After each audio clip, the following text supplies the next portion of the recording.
नमस्कार, जय माता दी। कल पहलगांव में जो हुआ बहुत बुरा हुआ।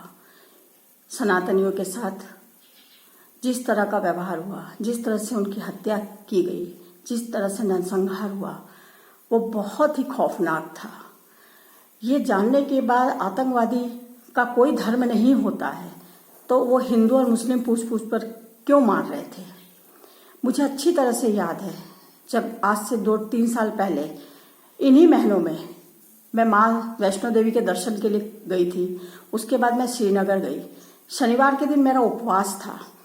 मैंने वहाँ जिस होटल में रुकी, मैंने उनसे पूछा, भैया मुझे बता दीजिए कि मुझे साफ पानी कहाँ मिलेगा तो मैं ये बोतल में भर लूँ, क्योंकि मेरा एक नियम है, उपवास में मैं किसी के हाथ का पानी वगैरह नहीं पीती हूँ, नल से भरकर खुद पीती हूँ। उन्होंने मुझे क्या जवाब दिया, ये हमारे कश्मीर का पानी है, ये आपके भारत का पानी नहीं है। मैंने जवाब दिया, भैया आप खुद हिंदुस्तान में रहते हो और हमें भारत की बातें सिखाते हो।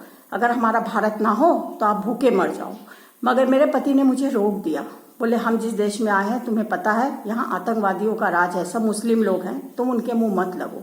मैं चुप हो गई, क्योंकि मुझे क्रोध बहुत आया था, क्योंकि मैं अपने हिंदुस्तान के बारे में कोई भी आलोचना सुनना बिल्कुल पसंद नहीं करती।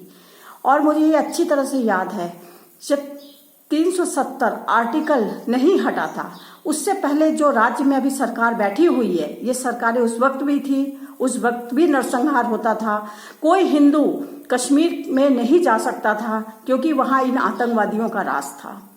370 आर्टिकल जब मोदी जी ने हटाया, लोगों को हिम्मत आई, और जो आज राज्य में सरकार बनाकर बैठे ये नजरबंद थे। जब तक ये लोग नजरबंद थे तब तक कोई हमला नहीं हुआ। आज फिर वही हमला होने चालू हो गया है। क्यों? क्या हम सनातनी इतने कमजोर हो गए हैं, या ये लोग ये सोचते हैं कि ये फिर से मुगलों का राज आ जाएगा? मुगलों का साम्राज्य जिस समय हिंदुस्तान पाकिस्तान हुआ था, उसी समय खत्म हो गया था। मुसलमानों का यहाँ पर अधिकार है, लेकिन उन भाई बहनों का अधिकार है जो हिंदुस्तान के कायदे कानून में रहते हैं। वो वक्फ बोर्ड की जो बात करते हैं, वो उन लोगों के लिए नरेंद्र मोदी जी कर रहे हैं जो वाकई मुसलमानों के यहाँ बच्चों की संख्या इतनी ज्यादा है, लेकिन छोटे छोटे से बच्चे पाना पिंचिस लेके काम करते हैं, उनको शर्ट के बटन लगाना भी नहीं आता है, उनके पास खाने रहने का ठिकाना नहीं है। और जो ये जितने भी उनके बड़े बड़े इमाम लोग बैठे हुए हैं, जितने बड़े बड़े मौलाना बैठे हुए हैं जो भड़काऊ भाषण देते हैं, ये वो हरकतें करते हैं कि लोगों की जमीन ले लो। वक्फ बोर्ड तो 1947 में ही खत्म होना जाना चाहिए था, जिस समय पाकिस्तान की मांग की गई थी, क्योंकि पाकिस्तान सिर्फ मुस्लिम देश था और हिंदुस्तान हमारा मात्र एक है। इसलिए हिंदू राष्ट्र से घोषित कर देना चाहिए मोदी जी को। ये मोदी जी को बदनाम करने की साजिश की जा रही है। ये सोचते हैं यहाँ बांग्लादेश बन जाएगा, यहाँ ये लोग कुछ भी तख्ता पलट कर देंगे, लेकिन ये लोग भूल में है। जो बाहरी तत्व के लोग आ रहे हैं, जो पाकिस्तान सोच रहा है कि ये बांग्लादेश बन जाएगा, तख्ता पलट यहाँ कभी नहीं हो सकता। हिंदू जब तक चुप है तब तक चुप है। जिस दिन हिंदू हथियार उठा लेगा ना और हरे रामा हरे कृष्णा करना छोड़ करके राम और कृष्ण के पद चिन्हों पे चलने लगेगा ना, तो वहां यहाँ सबका रहना भारी पड़ जाएगा। हिंदू चुप है, शांत है, वो एक शांत नदी की तरह होता है, लेकिन हिंदुओं को मत छेड़िए। अगर हिंदुओं को छेड़ेंगे तो ये मुगलों को भगा सकते हैं, तो आप किस खेत की मूली है। मुगलों ने भी हमारे हिंदुओं के मंदिरों पर जबरदस्ती अपनी मस्जिदें बनाई, तो क्या हुआ? हिंदू खत्म हो गए? हिंदू कभी खत्म नहीं हो सकते। ना तो मुट्ठी भर हिंदू है और ना ही मुट्ठी भर हिंदू है। ये जो बार बार हमें धमकी देते हैं ना कि ये सड़कों पे उतरेंगे, ये सड़कों पे क्या उतरेंगे?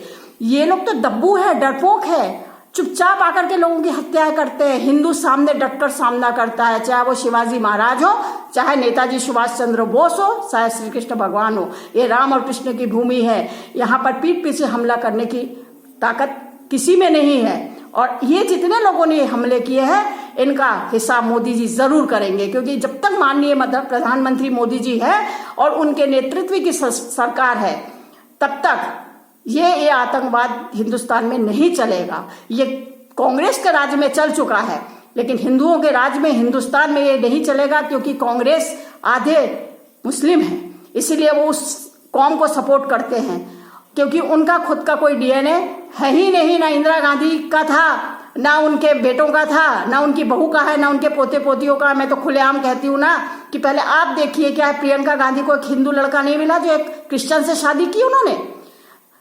राहुल गांधी जब भी देश में कोई समस्या आती है, आपदा आती है, वो अमेरिका भाग जाते हैं या इटली भाग जाते हैं ननिहाल में। उन्हें देश की समस्या नहीं दिखती है। मोदी जी पर उंगली उठाने के लिए तो वो बिल्कुल तैयार रहते हैं। विपक्ष बिल्कुल खड़ा रहता है, ऐसा सोचता है कि बिल्कुल चाटुकार हैं वो लोग गांधी परिवार के। लेकिन गांधी परिवार ने दिया क्या है? अगर नेहरू जी और गांधी जी ने पाकिस्तान नहीं किया होता तो आज हिंदुओं की हालत नहीं होती है। जो भूल उन्होंने की है ना, हम हिंदू उसका भुगतान दे रहे हैं। लेकिन हम सोए नहीं है, हम सब हिंदू भाई बहन इकट्ठे हैं। ना हम मरने से डरते हैं, ना मारने से डरते हैं। वक्त आने पर सबका हिसाब होगा। जय माता दी।